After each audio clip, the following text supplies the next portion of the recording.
Hey y'all, hey, welcome back to my channel. It is Christian here, and you are tuned in for more of my 2 cents. If you are new to the channel, then welcome. I hope you are ready to dive into the realms of religion and deconstruction because over here, you're going to be joining me in thought provoking dialogue and conversation where we explore the intricacies of our belief systems, the challenging conventional thinking, and unraveling the layers of faith, doubt, and discovery. Now, through open discussions and insightful explorations, we'll navigate the complexities of deconstruction in various religious contexts. This is a safe space for reflection, growth, and understanding. Whether you're questioning, seeking, or simply curious, this channel is a sanctuary and a safe space for exploring the intersections of spirituality and self discovery. So let's embark on this transformative journey together. But before we get started, there are always 3 points that I like to say matter most to me. Number one, you're not alone. Number two, you're not crazy. Number three, God, your creator, still loves you, and I do too. Today is going to be a great topic because it is a viewer question, and I love these. So it's going to be a rather quick video because I don't want to be before y'all long. I'm thinking about testing out videos that go between 15 and 25 minutes now and cutting out the 45, 55-minute videos unless y'all, demand this is keep the long format content coming. I'm thinking about shortening up my content so I can get more videos out to you guys. But I got the gift of gab. I like to go in, so y'all already know this is a test of my faith, y'all. But I'm gonna make it. If you are new to the channel, then welcome. Thank you so much for coming over to my part of the YouTube verse. Hopefully you will enjoy yourself. Click around, stick around, and subscribe to the channel. We would love to add you to the 2 cents crew. And if you are a returning 2 center, then welcome back, family. Can't wait to talk to you guys today. This question was posed on actually one of the videos from a couple of weeks ago. And well, actually, no, it wasn't posed on a video. It was from another viewer's comment about the channel, how much, the channel means to them and how they hope the channel grows and all of that. And I appreciate that so very much. I think from what I do here compared to what like my public life is like, this is like an open spiritual journal for me and a open spiritual journey. So it's a journal and a journey, or a journal of my journey. And I'm sharing my thoughts and I'm sharing my beliefs and my feelings and how I process through my deconstruction journey, and finding you guys, meeting you all finding me and meeting me and engaging with whatever content I put out. If it's just through you watching it, if it's through you liking the video or you commenting, I appreciate you. I really, really do. I've been doing this for almost 3 years now. And my channel got monetized last year sometime, like when I hit the 1,000 subscriber mark. And I gotta tell y'all, I ain't got not one payout from YouTube. Not a nan one. I got some money over there in my YouTube account, I guess, like my YouTube creator account, but I haven't been monetized to the point where I'm getting money from this channel. And that's completely fine with me right now in this season of life. Like, I'm not actively pushing it intentionally to get money from this channel. I just enjoy doing it. And the things that I enjoy doing are the things that are easiest for me to do. I haven't elevated the channel in the way of editing it and putting in sound effects and all of these different transitions and different clips and stuff, because I like to keep it simple. I like to stay authentic and true to who I am and not become like an orchestrated, entertainer, if you will, on this space. And yeah, some people may be like, well, that's how you gonna grow. Sis, that ain't how I'm gonna grow. I'm gonna grow how I'm supposed to. I'm gonna grow how I want to, okay? And continue to reach who I'm meant to reach. So thank y'all for being a part of this journey and for supporting me and for allowing me to be a voice and hopefully, a support for you on your journey as well. So let's get into the comment that was left so I can give my answers and get up out y'all way for the day. So AJ said, this is a support group. Just a question. When you see people from the church you used to attend and they ask you about coming back, how do you respond? I say, no, I'm not coming back, but sometimes I feel like I owe them an explanation, and I am trying to navigate through the fact that I don't owe anyone anything, yet I still explain. Any advice? This is a great question, AJ. So to give some background, you all know that I have not been in church actively since about 2017. ish was around the last time that my husband and I actively attended a church. We haven't been a member of a church since probably 2014. Yeah, we haven't been a member of an actual church since 2014, but we stopped going to church in 2017. And I got to tell y'all, because we moved from Mississippi, where we were from, to Texas, don't nobody ask us nothing. We don't talk to anyone that doesn't already know what we've transitioned into, which is more of a spiritual relationship than a religious one. It's more of a personal journey. And that's just minding our business, if you know anything, then explaining why we don't go. I think in the beginning, before we actually decided to deconstruct from religion and from Christianity, we just weren't going to church. And I think that was due to what we had experienced. We were fed up with church people, like really, really sick of church people, like from the pastors to the members, all of the things. It was pretty disturbing how people engaged and conducted themselves. And there was no accountability. And it really, I'm not going to say it felt as if we, being me and my husband, were the only two people who actually wanted to hold people accountable. We were the only ones calling our pastor into a meeting. We were the only one calling people out on their bull and their insane behavior and their rudeness and their hypocrisy. And it got tired of like being that whistleblower, if you will, in the environment and everybody else acting oblivious to it. And so when you start realizing that you are the only one that actually is trying to uphold everything that's being taught, baby, you get tired and you move on. And so we did just that. And we didn't explain it to anyone, and we still don't explain it to anyone. I know that for me, if someone were to ask me, I would be able now to simply say, church is no longer for us. It no longer serves where my husband and I are in life and in relationship with our creator. We became enlightened to way more information that could ever be given or shared from another human's perspective. What we have garnered and what we have gained, no man could have ever taught us. No one could have ever given or presented in, you know, transformed our minds. We had to go through what we went through to get the understanding and knowledge that we have. And we're so enlightened that we can never go back to darkness, which would be church. And those are the kind of statements that I'm sure would shut people down, probably confuse them, because see, you wouldn't be saying, this person hurt me and these pastors did this and I just started noticing these members were doing this and this is how the church is running and people really aren't. I'm not about going into those details, because what I've learned is that people love to detract from what the true problem is, to focus on what you're expressing your experience is. People will literally fly above.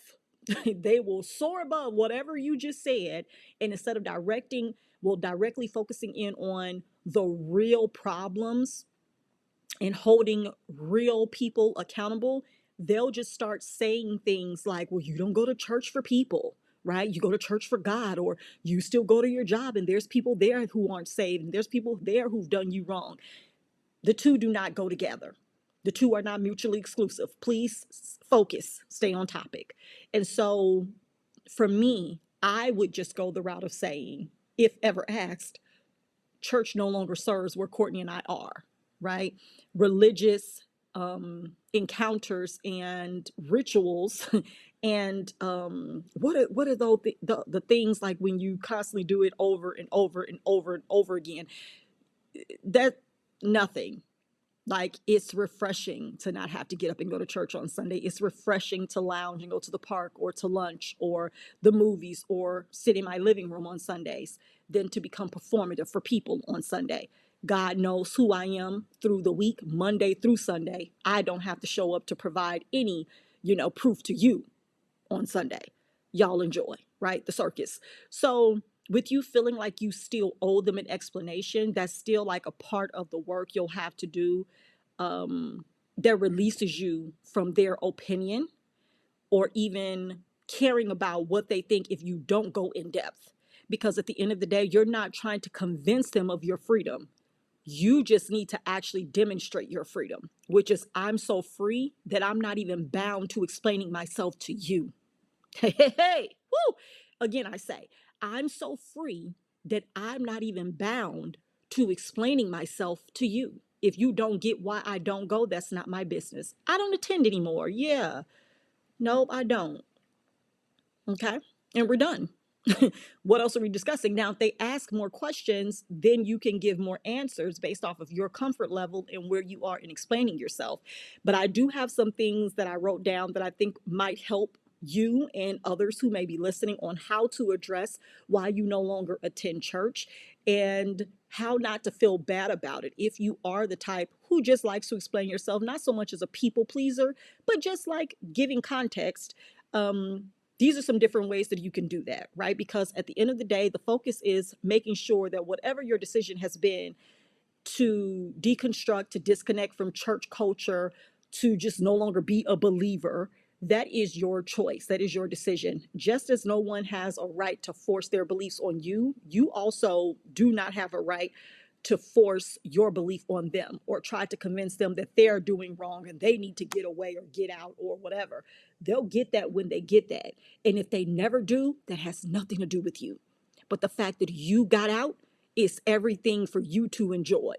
So you can catch yourself in the same position as people who are still in that environment by judging them the way that they judge you for not being in that environment. So you just want to be conscious of that and make sure that you know how you're expressing yourself and what your foundational beliefs are so that you're not speaking from a hurt, damaged place, but that you're speaking from an enlightened, free place. And that's how I share my videos. That's why I'm able to do this and be on video 301 or whatever by now, because I'm speaking from a free, enlightened space. I'm not angry. Like I turn this microphone off and close my computer and go cook or go take a nap or go help my kids with something else.